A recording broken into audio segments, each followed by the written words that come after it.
And I want you to think very deeply. If the three of you have never met, and all three of you would have to answer this question, and you had to do this on your own, how far do you think you would have gone? Let me answer that question. Because I'm a creative person to the core. And when it comes to money management, I don't stress myself because I know these two women will sort themselves out. So when it comes to an issue that we need money to do this and do that and all that, I said, tell us what's happening. Kemi, please, I don't have anything to say in this issue. Just go on. Whatever you do, let's just... And they will go out, rally around, get money. But what happens if I'm the only one involved? So that is a big question. There are a lot of times that they have come together to rescue us, and at times I don't even know the source until maybe after they might have finished the whole thing. Yet you're the productive house. Yes. Because the center of your business is the creative work. Exactly. Yeah, And he does the creative work. Yes. But if he as the creative machine were alone, his creativity would be lost. Because without the business support and the financial support and the marketing that you guys bring to the table, his creative ability nobody would know that he can produce anything because he wouldn't have the right environment to express himself. Sure. Okay? That's Wale's story. Tracy, what's yours? Let me say it this way. I'm going to go back to the beginning when we started. When we started, it was an idea. And like we said, we worked in the same place. But I left the place before they did and worked in a much bigger agency.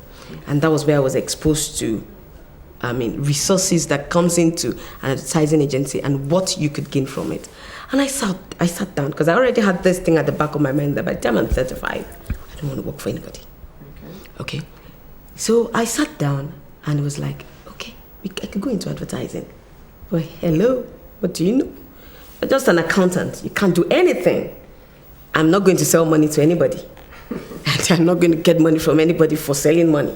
So I now thought about it, and it came to my mind that the only way I could do anything as regards that idea of having an advertising company was to work with other people. Kemi is an account management person. That's another word for saying client service and marketing. And where all three of us worked, she was the key person. She was the one that really did the marketing. You know, she knew about it. Yes, she's really trained in that. She worked with one of the big agencies then. And I sat down. Wale is a creative. They're not just the only two people I worked with. Wale is a creative person. I think that's the only way it could work. The three of us can come together. And I called on them and talk to them about it. Okay, so the idea of the partnership actually came from you. For the three of us to be together, yes. Apparently, they had a plan, the two of them, because they were still working in the same company. So they had a plan. That's good. They had a plan. The steps of the righteous are ordered. They had a plan to do something together. But Kemi and I were always in touch. She would come over to my place, my workplace, with gist and things like that. And I now sprung it on her. And she was like, wow. Wale and I have been discussing this. And that was how we came together. The moral of the story is this. I wanted to do advertising. I couldn't have done it alone. I didn't have the financial capacity. If I had the financial capacity, it would have been a case of employing. And that's not the same. And that's not the same thing. When you employ, exactly, the commitment is not the same thing as when you own it. Yeah. There was something here that was said earlier on about slave driving and everything. Kemi is the slave driver, from what Wale said. Actually, it's her word. Okay. You see, that's what he calls me, slave driver, you know, and because like I said, I'm a restless person, and I believe that when things are not done, you just have to move on. I mean, there's nothing that is impossible. Wow. That's just me. Nothing is impossible. There's nothing. So it's like... Then when Kemi was on maternity leave... She forgot to say she was pregnant when we started. So she was on maternity leave. So the responsibility of the company is on myself and Toyosi. Okay. So Toyosi will go and we have our office at Ebute Metta. Okay. Toyosi will be We had on a island. cubicle. It's because yes, it Call was it a an cubicle. See, I think this is an avenue to Talk about already small beginnings. small beginnings. Yes, and thank Because God I'm very for how far passionate we've about gone. that. Yeah. You see, God has just been wonderful. Yeah. And let's every other thing, yes, integrity, trust, blah blah blah. But all those things couldn't have worked without God. Yes. There's no way. I mean, we have colleagues that started this thing after we did, Okay. and they're nowhere to be now. They don't. The company doesn't exist anymore. As in, with the people that started it, Yes. didn't exist. And you see, it's not because I really know her or know Wally or they know me. It's just because God has just decided that these three chickens would stay together. Yeah. No, really. And hatch. Yes, Have that's become productive. that's just it. Because that's it. But you also work at you work, yes, you we work work at it. it. We Because, work, you know, we work at it. We work at it. And that is why I always put God first. Like in the office, for example, every week, every Monday week, we come together. One of us or one of the members of staff has to share a passage, a message or something from the Bible, and we praise, worship, and everything. But come to, I mean, and it's I believe that has really been what has worked for us. It has really been what has worked for your us. trust is in God. Yes, it is in Which was God. how we started the program. You said It has to been- trust God and you trust yourself. That's really been it. It's working. Okay. Let's hear your own story of Well, what you would have done by yourself. Well, you see, the mistake that people make most of the time, especially people in my kind of department in ad agencies, is because you had the end, you know. You're the of front person. You know, of course, you're more or less like, you know, the front person, but in the process, you're the end. Because the process starts from the creative person. But by the time, because you relate, you know, with a client more often, you could have this belief that I'm totally responsible. I could do it all by myself. But you see, if you don't combine all these other efforts, if I had not, you know, combined, you know, it into it, I told you, you know, while we had a break that I'll probably, you know, going to tell you, you know, something. I think I can just go on and say it here. You're one of the people that have actually inspired me in business. Heck you. You know, then I was with Insight, and you led the business fellowship Okay. of Fountain of Life Church that I was, you know, a member Yeah. before I got married and moved out. And then every time you talk, I should say, I want to run a business and I want to be like this woman. Amen. Do you understand? So it was more or less like, but I knew that I can't do it all by myself. I didn't, yes, I can know how to sit down with a client, put a paper down, make a presentation, write a lovely proposal. But who is going to do the creative work? Who's going to do the financial part of the business? I probably work with people who are more or less like, you know, they're going to, you know, cut me in the back and every other thing like that. So I've actually been able to achieve a lot more. I probably have been able to achieve 40%. But with them, you know, along, you know, the line, been able to achieve, you know, more than 80%. And when maybe, yes, also, I'm very slow, you know, to some things and everything, but yes, it's like, let's get it moving, let's get it moving. So I was able to draw. Which is the motivator of the Oh, team. sure, you know, I'm able to, you know, to draw from that tree, you know, from that source. And then Wally's just have a way, you know, The balancing factor. a balancing factor. I bring up an idea and it's like, he interprets it. And by the time the visual comes out, it's like, oh, Wally, man, I don't need to struggle to sell this. So I can imagine if the creative arm of the business is not good, no matter how good my mouth is, let me put it like that, I'll probably won't be able to sell. Okay, let me ask you a question, Wally, which is to also bring out the value of partnership. Okay. What if Kemi being the client manager, the business development person and all that, and Toyosi being the financial person and all that, decided, okay, let's set up an agency. Okay, Wally is a creative person. We need a creative person. Let's employ him and pay him a salary. What would have happened? Then, I'm trying to bring out a point which she mentioned before, which is also critical to what you say, because you see a lot of times also what we tend to do is you say, I don't want partners, Jola, I'll employ the people, even for those that have the money. yes. Because the mistake also is that when you have the money to start a business, you also think you don't need people. Yeah. But partnership isn't just about bringing financial resources together. Sometimes it's for other factors because it builds a stronger network. I want you to say, what happened if both of them had all the resources and they set up and all they wanted to do was employ you because they know you're a good creative person? Yeah. What do you think would have happened so far? Like I said the other time, when I was talking about integrity, Yeah. if that happens at all, the issue of the annual report I was talking about, Yeah. I will take it. Okay. Then when it comes to production, because our job involves a lot of production. We go to color separation, we talk to printers to print our jobs, we do all sort of production, stickers and all those stuff. I'll be talking to those contractors on each of these jobs. This is my I own want question. so. Okay. Which is quite a large practice in your industry. Exactly. And it will be affecting the business. Yeah. That is one point. And it's very key. Then another thing is that there won't be the commitment will be low. At any point in time, I can get a better offer and I'll just leave them unannounced. Especially the times when they didn't have money along the path of developing the business. Those are the Issues that would yes. have come up. Those are the issues.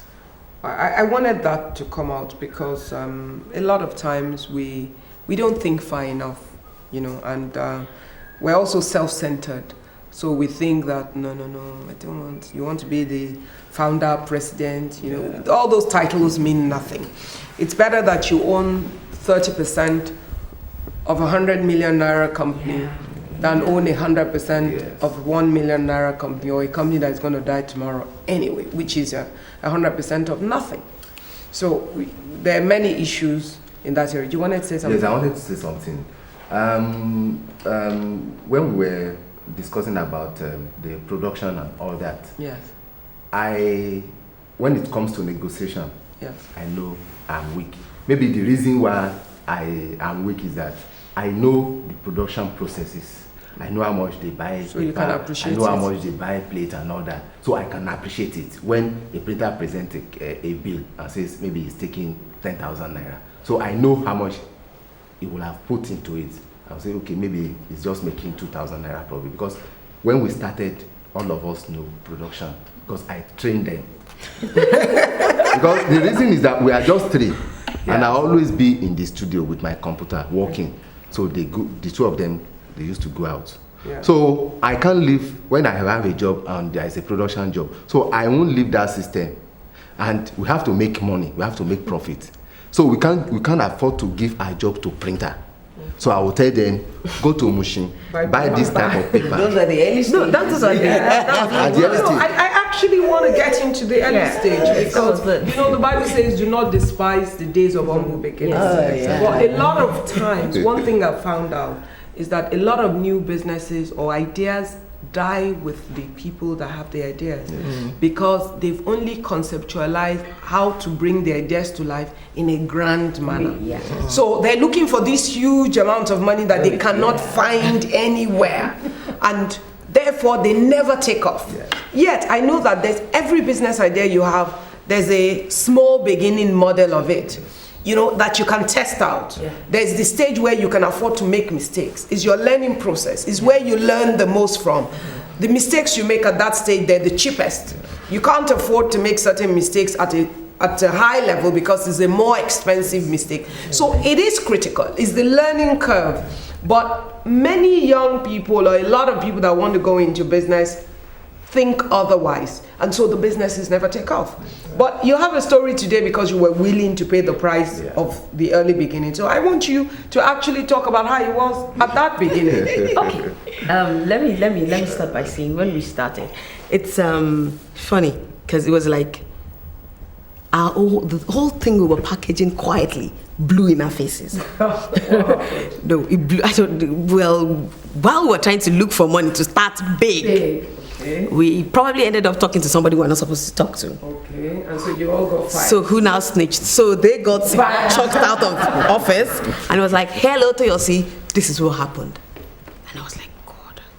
Well, maybe my boss then was and is a very reasonable man. Okay. He did not say anything. He didn't do anything. He didn't fire me. He actually called me and asked me I had this because their boss called my boss. Okay. And But tell me something. Do you think you did anything wrong in that process? Because there are a lot of people who are in employment who would want to move out into entrepreneurship, and how to handle it is what I want to bring out Okay. of what you did. Do you think the way you handled what you were planning and the way your boss reacted, do you think there was anything wrong in that process? No, not at all. Okay. Not at all, because everybody has his own vision and dream. Yes, and you're entitled to it. To it. yes. Okay. I was employed to work for you. Okay. That company is not my own company. Yes. And at a point in time, if I feel I can do more Yeah. in my own way, Yes. I think there's no problem going out and do something. Okay. So I don't think it's, and I think I want to use this opportunity because it happens a lot to talk to most of the entrepreneurs. Yeah. They find it very difficult when it comes to issue like this. They will be fighting the person involved and all that. They will be saying all sort of things. If people want to leave them. Exactly. They call their clients that so person has resigned from our office. If he comes to you, just send him away or all sort of things. But after that, 2 years down the line or 3 years, you come back to be friends. Then why do you have to do that? Now, there's nothing wrong with working in a company and wanting to move on. It is your right to take such a decision. You have a right to dream because your boss had a dream at a point, and by pursuing his or her dream is how the company came to be. You also have a right to it. But your integrity must be untouched. You must always do things right, which is why I'm, clearly trying to point out the issues here. From what Kemi just said now, Wale had already resigned before their boss discovered that they were trying to set up the company together. He had given the 1 month notice, which is employment required as a condition for exit. So he was doing it right at this point. Now let's go back to Kemi. So the point is actually like this. At any given time in a career, because for me, advertising was a career, but you'll want to give more. Okay. But you probably want to, you're not being allowed, more, express to yourself. express yourself. And there are one or two things, I requested for. At a point, I felt that, well, I'm putting in, everything into this business. I want to have a stake.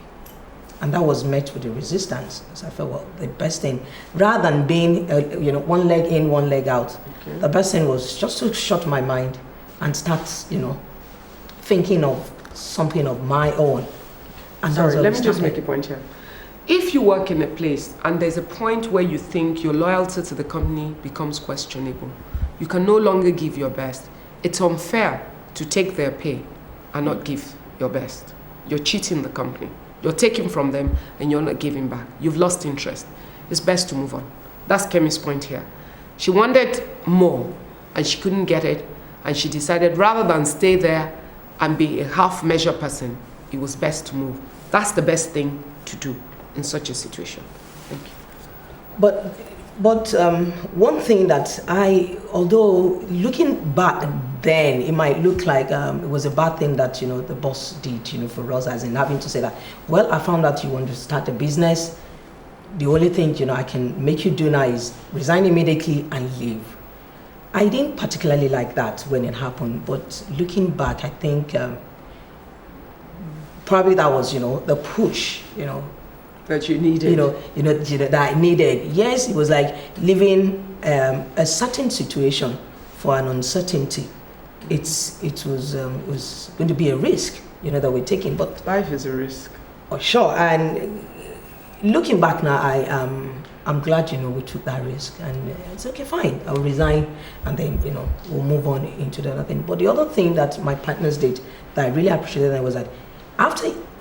Yes, with planning KWOT and everything, along the line he got another employment. That's Wale. That was Wale. Okay. But because he knew that I'd been asked to resign, he was like, well, there was no point for him to go and resume, at that other end to It was more like, okay, what it then means that we just have to hit the road. So at the point that your boss asked you to resign, Yes.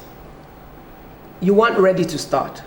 No, not fully. No, we're not. We're not. So We're still Wale was going to buying go for and time. work somewhere else for a For a while. while, yeah. So that it doesn't mean, I mean, we don't want to carry that impression again for, for our, present company, that how will it look like?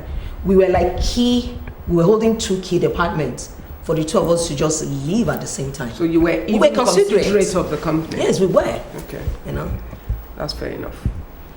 All right. So that, that, but and over time, and that's one of the things that we told ourselves, that look, we're not just going to be, now that we are also employers, because I mean, beyond the 3 of us, we now have, people working, with us. What's your staff strength? 18. 18, That's good. And then it's like, look, for anybody that works, people must be appreciated for who they are. Yeah. And if they decide to leave and move on, all well and good. So be it. You can't cage people, and you shouldn't handle, Especially creative people. you shouldn't handle the exit of people from your employment as serious. Like, look, it's a wall, Life goes on. You it's a meet them battle line, tomorrow. It's not exactly, a battle. that's been done. I'm happy for this other company because they celebrated their 10th years, recently, and they honored us. We were invited, we were given a chance to say something because we were there from the beginning. So they're doing well, and we're also doing well. Praise God. You had a story about the way Okay, when your I own was boss, my own because you were exit. not in the same company. No, I wasn't any Your longer. story was a bit different. It was different Okay. because their boss actually called my office Okay. to let them know of what was happening.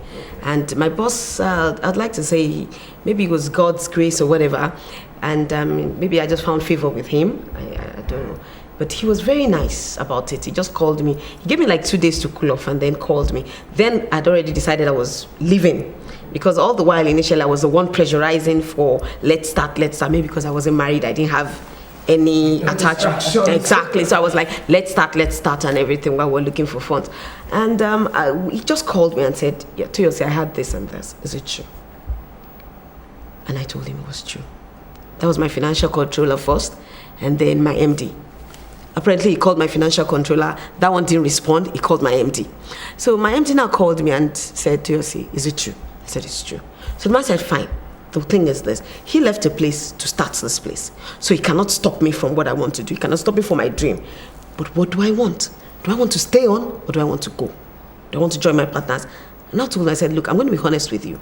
I'm not going to say I want to stay. Because if I stay, I'm just going to stay for a couple of months and I'm going to leave. So the best thing for me to do was to leave anyhow. And the man said, okay.